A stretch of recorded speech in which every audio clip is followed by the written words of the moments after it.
Hello, my dear friend. Today we are going to start our video with this amazing fact that in our atmosphere, above 80% of the nitrogen is present, but we human being and all the other organisms cannot take it directly. Even this nitrogen gas is responsible for the growth of any living organism. What is the reason behind it that we need this nitrogen for our growth, but we cannot take it directly in the form of gas? We are taking oxygen also from the atmosphere, and plants are taking carbon dioxide from the atmosphere in gaseous form. What is the reason why we cannot take this nitrogen in gaseous form? Even we need nitrogen in our food in the form of proteins, amino acid, and plants are taking this nitrogen in a usable form like nitrate and ammonium. Means to say that we and plants are taking this nitrogen in different form, not in gaseous form. What is the reason behind it? Reason is that nitrogen gas has a strong triple bond. What is the meaning of this statement? Nitrogen gas has a strong triple bond. थोड़ा सा chemistry से जान लेते हैं, आज chemistry पढ़ते हैं कि नाइट्रोजन गैस का क्या पता है कि नाइट्रोजन गैस के एटम्स कितने होते हैं. अब हमें पता है कि किसी भी मैटर के लिए क्या है, एटम्स सबसे स्मॉलेस्ट यूनिट है. ठीक है, एटम से ही बने होते हैं. तो एटम्स कितने होते हैं नाइट्रोजन गैस में? 7 होते हैं. तो नाइट्रोजन गैस के एटम 7 हुए. अगर हम उनको सेल में डिवाइड करते हैं, के एलिमेंट सेल होते हैं आपके, तो वहाँ पर अगर सेल को कंप्लीट करना है तो सेल को कंप्लीट करने के लिए हमें ये पता है कि KLMN सेल है.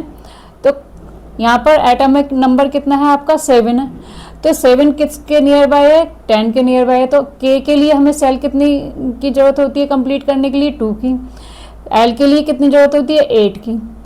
तो फर्स्ट सेल में 2 एटम है आपके यहाँ पर इलेक्ट्रिक कॉन्फ़िगरेशन अगर हम देखते हैं, लेकिन सेकेंड सेल में केवल 5 हैं. यहाँ पर क्या है आपका? सेल कंप्लीट नहीं हो रहा.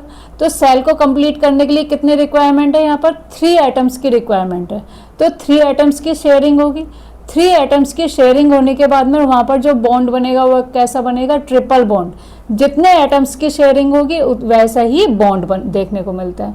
ठीक है, इसी तरीके से ऑक्सीजन में क्या होता है? एटॉमिक नंबर क्या होता है आपका? 8 होता है. फर्स्ट सेल में हम देखते हैं यहाँ पर इलेक्ट्रॉनिक कॉन्फ़िगरेशन अगर देखते हैं, 1 second, give me 1 second. Yes,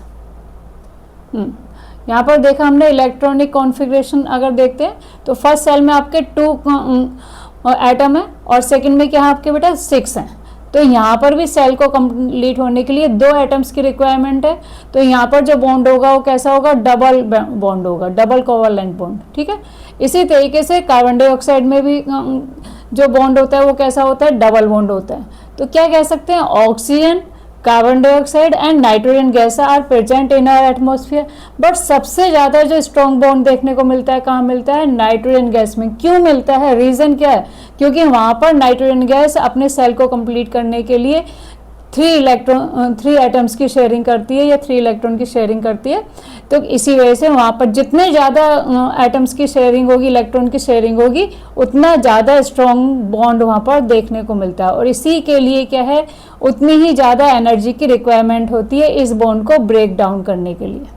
ठीक है, सॉरी, देखो जरा, अगर हम इनके कोवलेंट बॉन्ड को देखते हैं, ठीक है, तीनों गैसेस की कंपेयर करेंगे तो ज़्यादा क्लियर होगा कि nitrogen gas, carbon dioxide, oxygen तीनों प्रेजेंट होने की एटमॉस्फेयर में प्रेजेंट हैं. लेकिन नाइट्रोजन गैस को हम गैसियस फॉर्म में क्यों नहीं ले रहे हैं? क्योंकि यहाँ पर जो बॉन्ड है वो कैसा है आपका?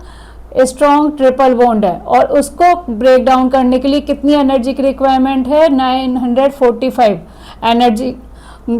किलो जूल पर मोल की एनर्जी की ज़रूरत है.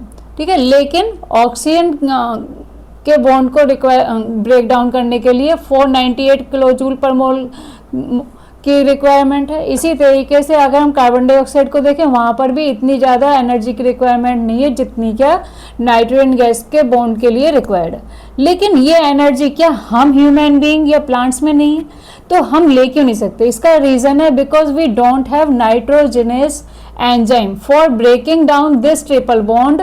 We need nitrogenous enzyme, but we don't have not only we, plant में भी नहीं देखने को मिलता है। ठीक है, अब ये नाइट्रोजनस एंजाइम किसके पास होता है? ये होता है राइजोबियम बैक्टीरिया। नाम सुना होगा, कहाँ पर सुना है आपने? नाइट्रोजन फिक्सेशन में, जहां हमने पढ़ा था नाइट्रोजन साइकिल, 8th क्लास में भी पढ़ा होगा। ठीक है, अब जरा देखते हैं राइजोबियम बैक्टीरिया है कैसे और नाइट्रोजन को कैसे फिक्स करते हैं। हमने क्या बोला? नाइट्रोजनस एंजाइम की रिक्वायरमेंट होती है। अब राइजोबियम बैक्टीरिया कैसे ग्रो करते हैं, कहाँ पर मिलते हैं? कहाँ पर देखने को मिलते हैं? लेग्यूम प्लांट्स, जितनी भी दालों वाली फसलें होती हैं, दाल चावल खाते हैं, है ना? स्कूल से आने के बाद में सभी बच्चे दाल चावल खाते हैं, तो उनमें क्या होती है बेटा? प्रोटीन देखने को मिलती है। तो क्या है? ये लेग्यूम प्लांट्स हैं। जो भी फली वाली दालें वाली फसलें होती हैं उनको क्या बोलते हैं बेटा? लेग्यूम प्लांट्स बोलते हैं। अब इनकी ही रूट में क्या देखने को मिलता है? राइजोबियम बैक्टीरियाज होते हैं। राइजोबियम बैक्टीरिया फ्री स्टेज में सॉइल में मिलते हैं। Soil contains free living rhizobium bacteria. Second क्या है आपका? अब ये जो बैक्टीरिया होते हैं फ्री स्टेज में होते हैं। जैसे ही हम क्या करते हैं, यहाँ पर लेग्यूम प्लांट को ग्रो करना शुरू करते हैं, लेग्यूम प्लांट रिलीज करना शुरू करते हैं केमिकल सिग्नल। किस फॉर्म में?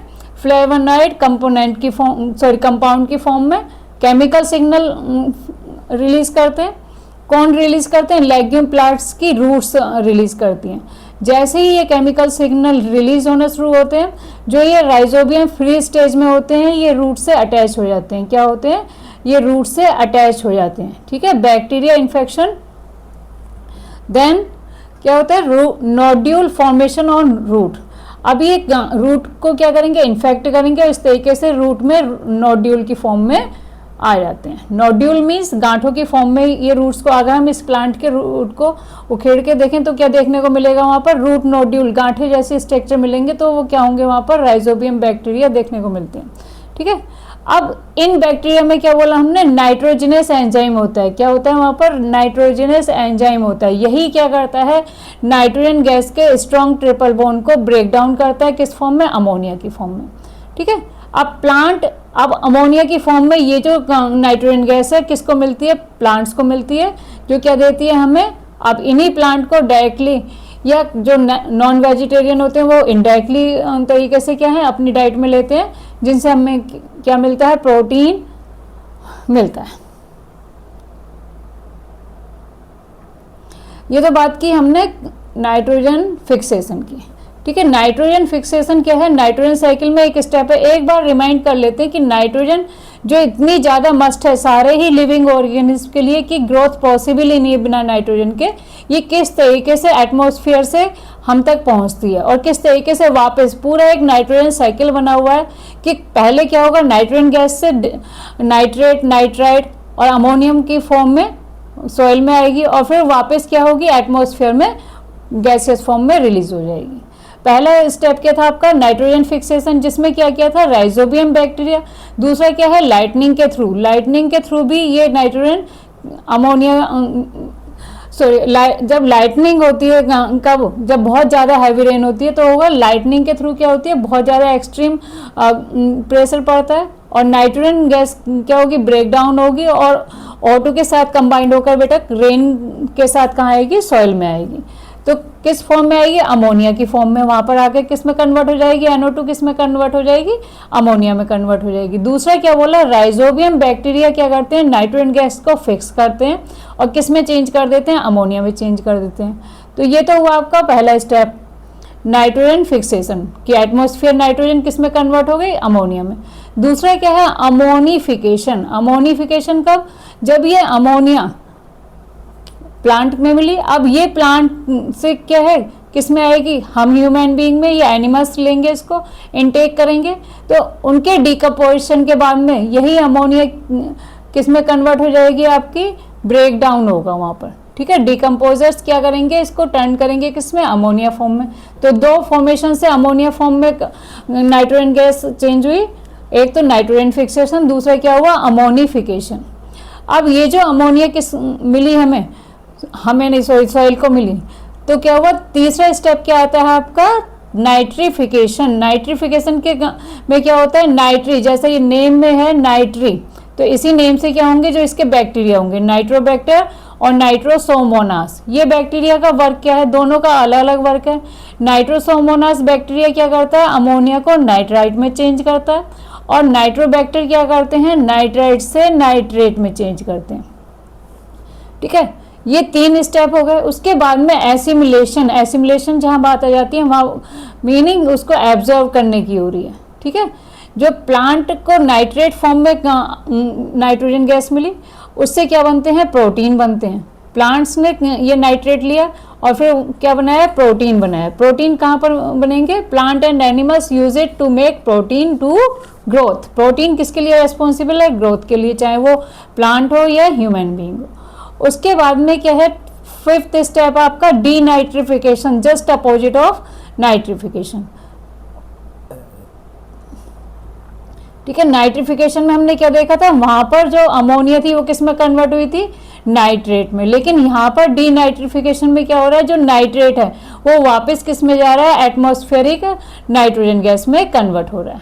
ठीक है, नाइट्रीफाइंग बैक्टीरिया क्या करते हैं, डीनाइट्रीफाइंग बैक्टीरिया क्या करते हैं, नाइट्रेट को वापस नाइट्रोजन गैस में चेंज कर देते हैं। ये छोटा सा एक्सप्लेनेशन था आपका, क्या नाइट्रोजन साइकिल के थ्रू कैसे हमें एटमॉस्फेरिक गैस मिलती है और वापस एटमॉस्फेयर में कैसे रिलीज होती है। अब हमने देखा कि इस पूरा एक प्रोसेस है नाइट्रोजन का, है ना, कि नाइट्रोजन गैस एटमॉस्फेयर में 80% होते हुए भी हम गैसियस फॉर्म में नहीं ले पाते, डिफरेंट फॉर्म में लेते हैं। लेकिन इसका एक पूरा प्रोसेस है, कैसे फिक्स होती है, कैसे अमोनिफिकेशन होता है, नाइट्रिफिकेशन हुआ, एसिमिलेशन हुआ, देन डीनाइट्रिफिकेशन, पूरा एक प्रोसेस है। ठीक है, जिसे हम क्या कहते हैं, नाइट्रोजन साइकिल कहते हैं। तो नेचर ने पूरा एक साइकिल बना रखा है कि एटमॉस्फेयर नाइट्रोजन गैस को कैसे हम तक पहुंचाया जाए। लेकिन बेटा हमने बात की कि नाइट्रोजन गैस क्यों इतनी ज़्यादा इंपॉर्टेंस दे रहे हैं, कि nitrogen gas is essential for the growth of living organism. इसके यूजेस क्या हैं, देखो जरा, ह्यूमन लाइफ में क्या यूज है, प्रोटीन के लिए, प्रोटीन जिसको हम कहते हैं बॉडी बिल्डिंग फूड है। दूसरा क्या है, डीएनए। डीएनए क्या है, हमारे हेरिडिटी करेक्टर को क्या करता है, एक जनरेशन से दूसरे जनरेशन तक लेके जाता है। जो भी हमारे करेक्टर्स होते हैं वो किसके थ्रू मिलते हैं, डीएनए के थ्रू मिलते हैं। मसल्स को बिल्ड करने का काम करता है। मेडिसिन्स में भी नाइट्रोजन का यूज़ है, एंटीबायोटिक्स लेते हैं उसमें भी नाइट्रोजन गैस का यूज़ किया जाता है।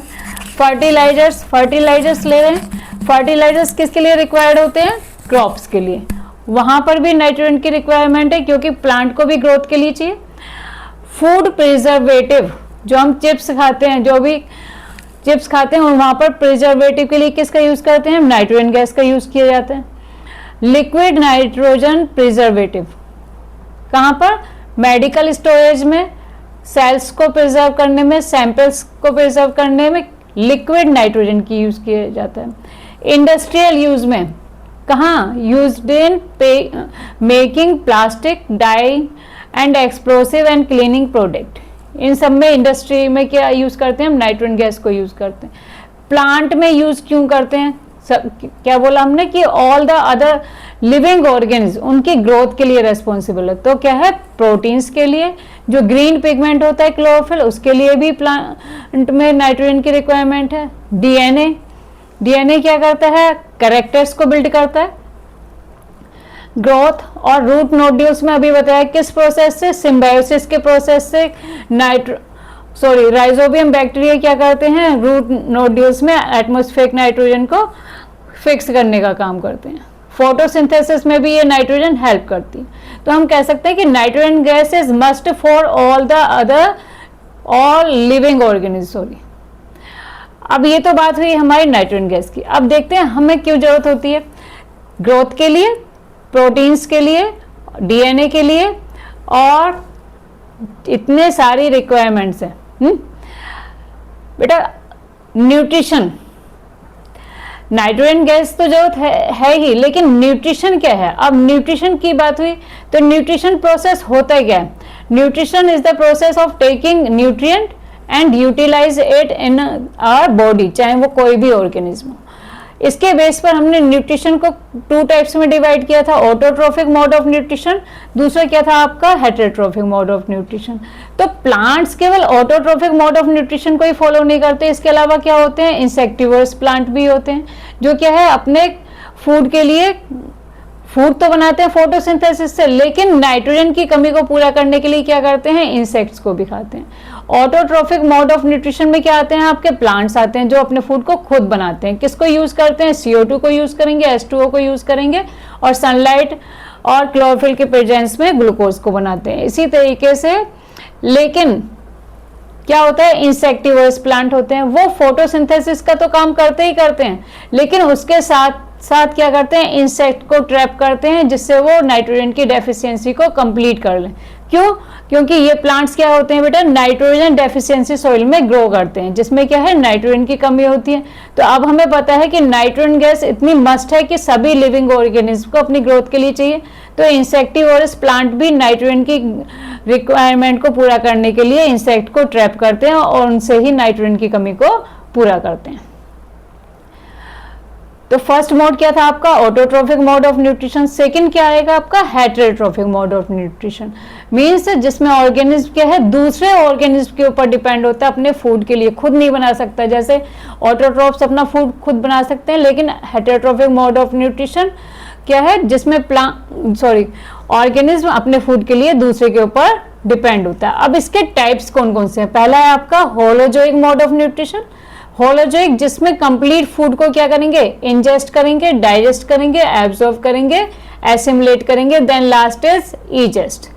Second mode of nutrition is saprophytic mode of nutrition. Saprophytic जिसमें डेड और डिकेइंग मैटर से फूड को लिया जाएगा। अब ये काम कौन करता है, ये काम करते हैं मशरूम, ब्रेड मोल्ड, फंगस या कुछ बैक्टीरिया भी। थर्ड मोड ऑफ न्यूट्रिशन क्या है, parasitic mode of nutrition. Parasitic mode of nutrition जिसमें जो ये पैरासाइट्स होते हैं वो किसी होस्ट के अंदर भी रह सकते हैं और बाहर से भी ले सकते हैं अपना न्यूट्रिशन। जैसे कस्कुटा प्लांट होता है, कस्कुटा प्लांट का दूसरा नाम क्या है, डोडर प्लांट या लीच, टेपवर्म। टेपवर्म कहाँ देखने को मिलता है, जैसे छोटे बच्चे मिट्टी खा लेते हैं, तो क्या है, मिट्टी के साथ में ये जो टेपवर्म है उनके इंटेस्टाइन तक पहुंचता है और इंटेस्टाइन से अपना न्यूट्रिशन लेना शुरू कर देता है। तो पैरासिटिक क्या है, जो दूसरे ऑर्गेनिज्म से अपना फूड लेंगे। पैरासिटिक मोड ऑफ न्यूट्रिशन और सैप्रोफाइटिक मोड ऑफ न्यूट्रिशन दोनों में डिफरेंस क्या है। सैप्रोफाइटिक मोड ऑफ न्यूट्रिशन में जो ऑर्गेनिज्म होते हैं वो एंजाइम को रिलीज करते हैं डेड और डिकेइंग मटेरियल पर, और एंजाइम रिलीज करने के बाद में न्यूट्रिएंट को अपनी बॉडी के अंदर लेते हैं। लेकिन पैरासिटिक मोड ऑफ न्यूट्रिशन में क्या लेंगे, दूसरे ऑर्गेनिज्म से फूड लेंगे। ठीक है। फोर्थ क्या था, सिम्बायोटिक। सिम्बायोटिक का मीनिंग ही क्या होता है, दोनों ऑर्गेनिज्म एक दूसरे को बेनिफिट करेंगे, ठीक है, एक साथ रहेंगे और एक दूसरे को हेल्प करेंगे। एग्जाम्पल क्या होंगे आपके, लाइकेन हुआ, और अभी हमने पढ़ा राइजोबियम बैक्टीरिया, जो कहाँ पर रहता है, लेग्यूम प्लांट में रहता है। लेग्यूम प्लांट क्या देते हैं, जो भी फली वाले प्लांट है क्या देते हैं, उसको फूड देते हैं, शेल्टर देते हैं। उसके बदले में क्या मिलता है, राइजोबियम बैक्टीरिया उनको नाइट्रोजन गैस प्रोवाइड कराता है किस फॉर्म में, नाइट्रेट और अमोनियम फॉर्म में। फिफ्थ टाइप क्या बोला हमने, इंसेक्टिवर्स प्लांट। ये भी क्या है बेटा, एक मोड ऑफ न्यूट्रिशन है जिसमें इंसेक्ट को डाइजेस्ट किया जाता है। कौन करता है, कार्निवर्स या इंसेक्टिवर्स प्लांट करते हैं। ठीक है। अब देखते हैं ये जो हमारा न्यूट्रिशन था, न्यूट्रिशन का फर्स्ट टाइप क्या था, holozoic mode of nutrition. Holozoic जिसमें क्या किया, पूरे फूड को इनटेक किया। ठीक है। इनटेक करने के बाद में डिफरेंट स्टेप्स होते हैं।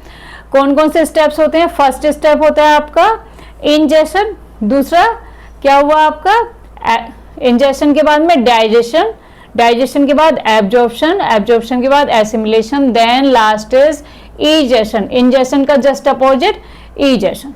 अब हमने देखा कि न्यूट्रिशन इन अमीबा, हम multicellular organism holozoic mode of nutrition को लेते हैं, लेकिन यूनिसेल्यूलर ऑर्गेनिज्म में भी क्या यही प्रोसेस फॉलो होता है। चलो देखते हैं। फर्स्ट हमने क्या लिया, अमीबा। अमीबा क्या है आपका, यूनिसेल्यूलर ऑर्गेनिज्म है जिसमें सारा काम जो भी, जैसे हमारे बॉडी में क्या होते हैं, डिफरेंट सिस्टम होते हैं, लेकिन यूनिसेल्यूलर में ये सारे काम कौन करता है, सिंगल सेल काम करती है। किस तरीके से करती है कि अमीबा हमने बात की, अमीबा का जो शेप होती है वो क्या होती है, इरेगुलर होती है। इरेगुलर मीन्स कोई भी डेफिनेट माउथ या एनस उसमें देखने को नहीं मिलता कि किसी बॉडी पार्ट से माउथ में क्या होगा, फूड आएगा और उसको वो इनटेक कर लेगा।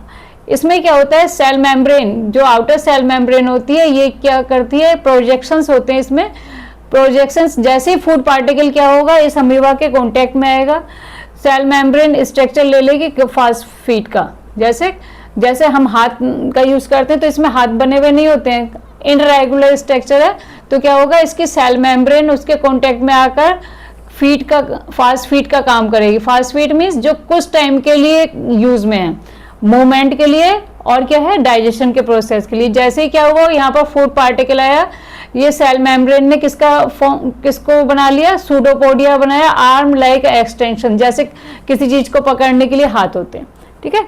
जैसे फूड पार्टिकल कांटेक्ट में है, यहाँ पर क्या बन गया, सूडोपोडिया। सूडोपोडिया ने इस फूड पार्टिकल को कवर किया, कवर करने के बाद में वाटर के साथ में क्या बना, यहाँ पर वैक्यूल बन जाती है। Pseudopodia surround and engulf the food particle, food particle को क्या किया, एनगल्फ कर लिया, निकल लिया। अब ये सूडोपोडिया क्या करता है, फूड को एनसर्किल किया और fuse trapping it inside to form a food vacuole. अब ये वाटर के साथ में जब ये फूड पार्टिकल सेल मेम्ब्रेन के अंदर गया तो क्या बना, यहाँ पर फूड वैक्यूल बन गई। अब इसी प्रोसेस को, क्योंकि ये पूरा काम कौन कर रहा है, सेल ही कर रही है, तो सेल ईटिंग प्रोसेस को क्या कहते हैं बेटा, अमीबा में फैगोसाइटोसिस बोलते हैं। इस प्रोसेस को बोलते हैं फैगोसाइटोसिस। इस प्रोसेस को करने के बाद में जब फूड वैक्यूल बनी, तो फूड वैक्यूल बनने के बाद में क्या होता है, नेक्स्ट स्टेप डाइजेशन। डाइजेशन के लिए किसकी जरूरत होती है, डाइजेस्टिव जूस की रिक्वायरमेंट होती है, जो कौन रिलीज करेगा, सिंगल सेल ही काम कर रही है। सिंगल सेल में डिफरेंट ऑर्गेनल होते हैं, ठीक है, वो क्या करते हैं, डाइजेस्टिव जूसेस को, सॉरी डाइजेस्टिव एंजाइम को रिलीज करते हैं, कहाँ पर, फूड वैक्यूल में। फूड वैक्यूल में ये एंजाइम जो कॉम्प्लेक्स फूड होगा उसको सिंपलर सब्सटेंस में ब्रेक डाउन करेंगे, और ब्रेक डाउन होने के बाद में ये जो वैक्यूल बनी थी, क्योंकि ये परमानेंट नहीं होती, टेम्पररी होती है, मीन्स फूड के डाइजेशन के बाद में ये डिसअपियर हो जाएगी, और यहाँ से ये जो न्यूट्रिएंट है कहाँ पर पहुंच जाएंगे, साइटोप्लाज्म में। साइटोप्लाज्म में ये न्यूट्रिएंट रिलीज हो जाएंगे, किस प्रोसेस से होंगे, डिफ्यूजन के प्रोसेस से साइटोप्लाज्म में अमीबा को न्यूट्रिशन मिल जाएगा। अमीबा के न्यूट्रिशन के बाद में क्या होगा, यहाँ पर एब्जॉर्प्शन। भाई न्यूट्रिएंट कहाँ रिलीज हुए, साइटोप्लाज्म में हुए, साइटोप्लाज्म में रिलीज होने के बाद में इनका क्या होगा, एब्जॉर्प्शन होगा। एब्जॉर्प्शन के बाद में कौन सा प्रोसेस होता है, एसिमिलेशन। एब्जॉर्ब होने के बाद में, जैसे आपको याद होगा 7th क्लास में कभी पढ़ा होगा कि न्यूट्रिशन 7th 8th जो भी है न्यूट्रिशन का प्रोसेस है, जैसे हमारी बॉडी में जो एब्जॉर्प्शन होता है कहाँ होता है, स्मॉल इंटेस्टाइन में होता है। उसके बाद में क्या प्रोसेस होता है, एसिमिलेशन। न्यूट्रिएंट एब्जॉर्ब होने के बाद में कहीं तो पहुंचते हैं, किसके लिए, एनर्जी के लिए, तो क्या होता है वहां पर एसिमिलेशन प्रोसेस होता है। और लास्ट प्रोसेस होता है आपका इजेशन। जो भी वेस्टेज मटेरियल हुआ वो भी सेल मेम्ब्रेन के किसी भी पार्ट से क्या होता है, बाहर वाटर में एक्सपेल कर दिया जाता है। ये थे डिफरेंट स्टेप किसमें, अमीबा के न्यूट्रिशन प्रोसेस में। इसके अलावा यूनिसेल्युलर ऑर्गेनिज्म में दूसरा ऑर्गेनिज्म किसको देखते हैं, पैरामीशियम को देख लेते हैं, ठीक है। हमने क्या बात की कि जो अमीबा था वो क्या था, इर्रेगुलर स्ट्रक्चर, लेकिन पैरामीशियम भी क्या है, एक इर्रेगुलर स्ट्रक्चर है। इसका इर्रेगुलर स्ट्रक्चर नहीं होता है, क्या होता है, स्लीपर की शेप में होता है, जैसे हम स्लीपर पहनते हैं उसी शेप में होता है। लेकिन डिफरेंस क्या है कि यहाँ पर इसमें एक प्रॉपर क्या है, यहाँ पर स्ट्रक्चर है जिसको हम कह रहे हैं ओरल ग्रूव। ओरल ग्रूव जो माउथ के फॉर्म में वर्क करता है, और दूसरा स्ट्रक्चर क्या देखने को मिलता है, एनल पोर, ठीक है।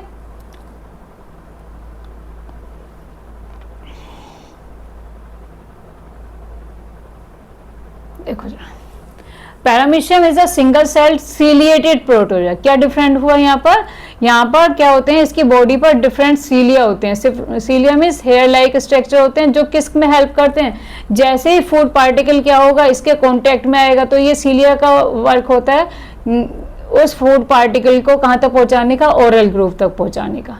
ये पहला डिफरेंस है आपका अमीबा से पैरामीशियम में, कि cilia create a current to sweep bacteria and food into the oral groove. Oral groove means जो माउथ का वर्क हुआ, जो क्या हुआ, माउथ का वर्क कौन कर रहा है, ओरल ग्रूव कर रहा है। तो ये सीलिया कहाँ पहुंचा रहे हैं उस फूड पार्टिकल को, ओरल ग्रूव में पहुंचा रहे हैं। Food enters through the cell mouth into the gullet, कहाँ पर पहुंचा, उसके बाद में गलट में पहुंचा। Second, formation of food vacuole, बाकी के सारे प्रोसेस कैसे हैं, जैसे अमीबा में हमने देखा था कि फूड वैक्यूल बना था, फूड वैक्यूल के बाद में डाइजेस्टिव जूसेस या डाइजेस्टिव एंजाइम रिलीज हुए थे, जिसको हमने क्या बोला, डाइजेशन प्रोसेस बोला। डाइजेशन प्रोसेस में डाइजेस्टिव एंजाइम रिलीज हुए और कॉम्प्लेक्स फूड किस में ब्रेक डाउन हुआ, सोल्यूबल न्यूट्रिएंट में। फोर्थ स्टेप क्या हुआ आपका, एब्जॉर्प्शन। फोर्थ स्टेप हुआ आपका एब्जॉर्प्शन, जिसमें जो सिंपलर सब्सटेंस में फूड ब्रेक डाउन हुआ उसको एब्जॉर्ब किया गया। कहाँ पर यूज होगा ये, साइटोप्लाज्म में। एनर्जी, उसके बाद में क्या होगा, एनर्जी ली जाएगी, जो एब्जॉर्ब फूड हुआ किस प्रोसेस से, एसिमिलेशन प्रोसेस से। एसिमिलेशन प्रोसेस में क्या होता है बेटा, एनर्जी ली जाती है डिफरेंट वर्क करने के लिए, जैसे रेस्पिरेशन हुआ, रिप्रोडक्शन हुआ, इन सारे वर्क के लिए जो एनर्जी ली जाती है उसी प्रोसेस को बोलते हैं हम एनर्जी टेकिंग प्रोसेस को एसिमिलेशन। लास्ट प्रोसेस क्या है आपका, ईजेशन। बाकी सारे स्टेप सेम है, सिर्फ क्या डिफरेंस है, हाँ, ईजेशन में क्या होता है आपका, एनल पोर, क्या डेफिनेट पार्ट है एनल पोर। जैसे हमारी बॉडी में एनस के थ्रू हम वेस्टेज मटेरियल को रिमूव करते हैं, इसी तरीके से पैरामीशियम में भी क्या होता है, एनल पोर। एनस और एनल पोर दोनों को रिलेट कर लेंगे कि ईजेशन का प्रोसेस किससे होता है, एनल पोर से होता है। ठीक है, ये तो बात हुई हमारी पैरामीशियम में डाइजेशन का प्रोसेस और अमीबा में। लेकिन हमने क्या देखा कि दोनों ही क्या है, यूनिसेल्युलर ऑर्गेनिज्म है, लेकिन थोड़ा सा डिफरेंस है। अब इनमें क्या डिफरेंस है और क्या सिमिलरिटीज हैं, दोनों को एक बार देख लेते हैं। ठीक है, अमीबा और पैरामीशियम में सिमिलरिटीज क्या है, दोनों ही क्या है, यूनिसेल्युलर है। जो मोड ऑफ न्यूट्रिशन है वो क्या है, होलोजोइक है, मीन्स पूरे फूड को इनटेक कर रहे हैं, डाइजेशन कर रहे हैं, एब्जॉर्ब कर रहे हैं, एसिमिलेट कर रहे हैं, देन लास्ट इज इजेस्ट कर रहे हैं। ठीक है, बहुत क्या है, इंट्रासेल्युलर डाइजेशन, क्या हो रहा है, सेल के अंदर डाइजेशन हो रहा है, फूड एंजाइम रिलीज हो रहे हैं, फूड को ब्रेक डाउन कर रहे हैं कॉम्प्लेक्स से सिंपलर सब्सटेंस में, फूड को एब्जॉर्ब किया जा रहा है कहाँ पर, साइटोप्लाज्म में न्यूट्रिएंट के लिए। ये तो हुई सिमिलरिटीज, लेकिन डिफरेंस क्या है, डिफरेंस क्या है, पहला डिफरेंस है इनकी शेप का। अमीबा क्या है, इरेगुलर शेप है जो कंटिन्यूसली चेंज होता रहता है, कोई भी डेफिनेट शेप नहीं है।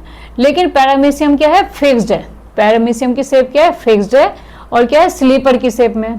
फीडिंग स्ट्रक्चर क्या बोला कि अमीबा में सेल मेम्ब्रेन का कोई भी पार्ट क्या होगा, सूडोपोडिया, फास्ट फीड का फॉर्म कर लेगा। फास्ट फीड की फॉर्म में सूडोपोडिया बोलते हैं, जो फास्ट फीड मीन्स कुछ टाइम के लिए उसके समझ लो एक तरीके से हाथ बन जाते हैं या पैर बन जाते हैं, जिससे वो फूड को इनटेक कर रहा है।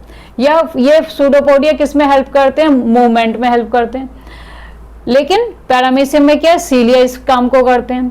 और फूड किसके थ्रू लिया जाएगा, ओरल ग्रूव के थ्रू लिया जाएगा। लेकिन अमीबा में कोई भी ऐसा डेफिनेट स्ट्रक्चर नहीं होता कि जो उसके माउथ का वर्क करेगा, सेल मेम्ब्रेन का कोई भी पार्ट कर सकता है। Ingest anywhere on sale surface, ingest food को कहाँ इंजेस्ट कर रहे हैं, सेल सरफेस, सेल मेम्ब्रेन का कोई भी पार्ट। लेकिन पैरामीशियम में क्या है, डेफिनेट स्ट्रक्चर है, ओरल ग्रूव। इजेशन का प्रोसेस अमीबा में कोई भी पार्ट, लेकिन पैरामीशियम में एनल पोर। पैरामीशियम में क्या बोला, एनल पोर, जो जिसको आप रिलेट करेंगे एनस से। अमीबा के फूड टेकिंग प्रोसेस को क्या बोला, फैगोसाइटोसिस। लेकिन पैरामीशियम में क्या काम कर रहे हैं, सीलिया काम कर रहे हैं फूड पार्टिकल्स को कहाँ तक पहुंचाने का, ओरल ग्रूव को। अब ये क्या है, ये डिफरेंसेस हैं दोनों यूनिसेल्युलर ऑर्गेनिज्म में। अब करते हैं हम थोड़ी सी प्रैक्टिस। जितना भी हमने समझा, क्या एक तो नाइट्रोजन फिक्सेशन को समझा कि नाइट्रोजन फिक्सेशन क्या प्रोसेस है, क्या वजह है कि नाइट्रोजन 80% होने के बावजूद भी हम उसको इनटेक गैसियस फॉर्म में नहीं कर पाते। और अमीबा का न्यूट्रिशन देखा, पैरामीशियम और autotrophic, holozoic, saprophytic, parasitic mode of nutrition को हमने एक बार रिमाइंड किया। अब इनसे रिलेटेड कौन से क्वेश्चंस बन सकते हैं, एक बार जरा प्रैक्टिस करके देखते हैं। देखिए जरा, पहला क्वेश्चन क्या है, nitrogen fixation is the process of, कौन सा नाइट्रोजन किसको, नाइट्रोजन फिक्सेशन के प्रोसेस में होता क्या है, कन्वर्टिंग नाइट्रोजन गैस नाइट्रेट, किस में कन्वर्ट करते हैं हम नाइट्रोजन गैस को,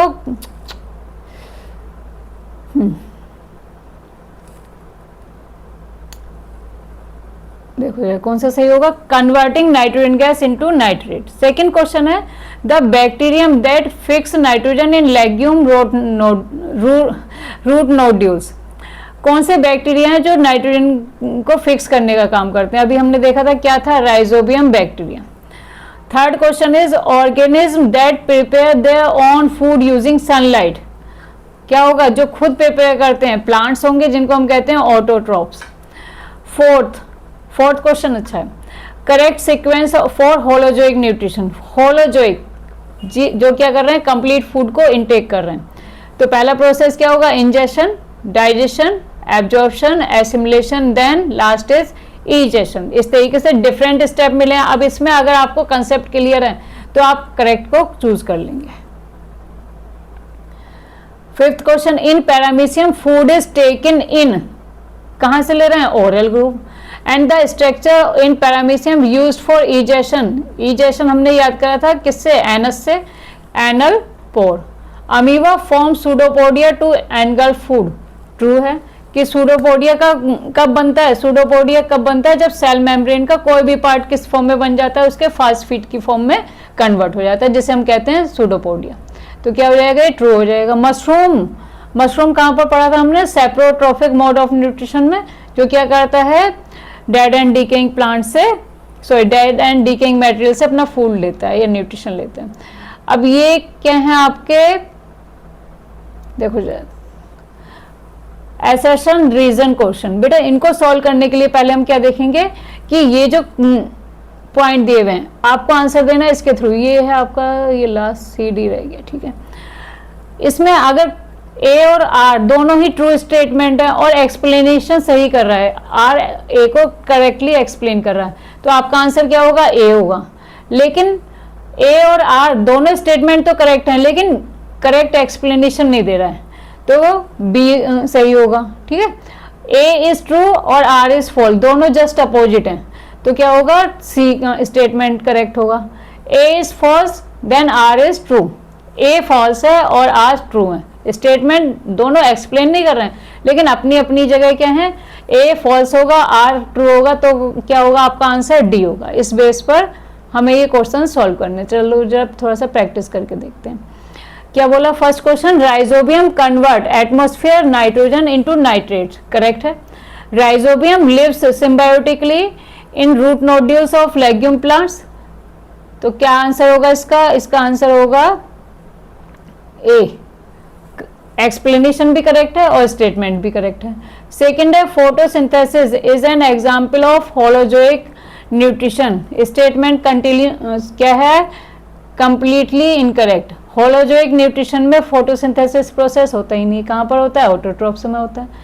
it involves taking in food and digesting it inside the body. कौन सा प्रोसेस होता है ये, होलोजोइक मोड ऑफ न्यूट्रिशन होता है, जिसमें क्या है, फूड को इनटेक कर रहे हैं और डाइजेस्ट कर रहे हैं बॉडी के अंदर ही।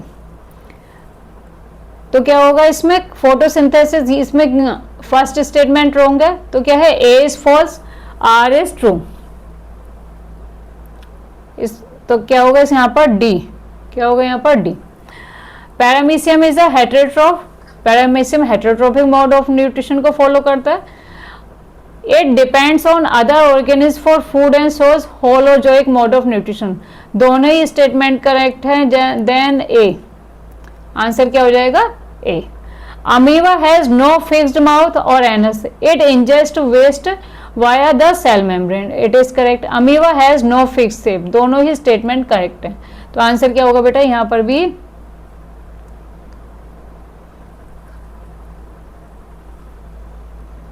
सेकेंड।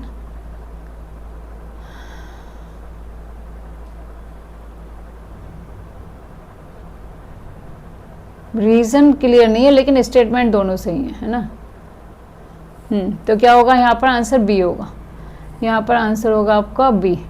क्यों, क्योंकि स्टेटमेंट तो दोनों करेक्ट हैं लेकिन आर करेक्टली ए को एक्सप्लेन नहीं करा, तो बेटा यहाँ पर बी होगा। स्टेटमेंट दोनों सही है लेकिन रीजन क्लियर नहीं है, जो हमने बोला कि इसकी फिक्स शेप है और यहाँ पर, तो यहाँ पर रीजन क्लियर नहीं हो रहा है, स्टेटमेंट क्लियर है। अब इससे रिलेटेड दो केस स्टडी बेस्ड क्वेश्चन कर लेते हैं।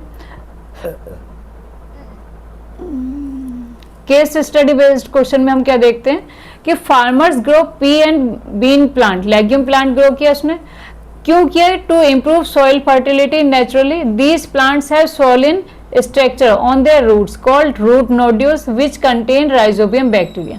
क्या देखा उसने कि इन लेग्यूम प्लांट्स को ग्रो करने के बाद में उसके रूट में क्या हो गए हैं, ये नोड जैसा स्ट्रक्चर देखने को मिल रहा है। क्या है? नोड जैसा, जिसे हम क्या कह रहे हैं? रूट नोड्यूल्स कह रहे हैं। अब इसमें क्या है? बैक्टीरिया प्रेजेंट है जिन्हें क्या बोलते हैं? Rhizobium bacteria. अब इनका वर्क क्या होता है? नाइट्रोजन को फिक्स करने का। क्वेश्चन क्या बना यहाँ पर? How do legume help in nitrogen fixation. अब ये लेग्यूम जो प्लांट होते हैं ये नाइट्रोजन फिक्सेशन को वर्क के लिए कैसे हेल्पफुल होते हैं? क्या होता है? इनकी रूट में कौन प्रेजेंट होता है? राइजोबियम बैक्टीरिया प्रेजेंट होते हैं जो क्या करते हैं? एटमॉस्फेरिक नाइट्रोजन को नाइट्रेट में कन्वर्ट करेंगे, अमोनिया में कन्वर्ट करेंगे, जो किसको मिलेगी? रूट्स को के थ्रू मिलेगी प्लांट को। Second, write the benefit to the plant and to the bacteria in the symbiotic relationship. Plant को कौन कौन से बेनिफिट मिलते हैं? पहला बेनिफिट क्या? Benefit to the plant. Symbiotic relationship में होता क्या है? दोनों ही ऑर्गेनिज्म एक दूसरे को बेनिफिट देते हैं। पहला बेनिफिट क्या? Benefit to the plant.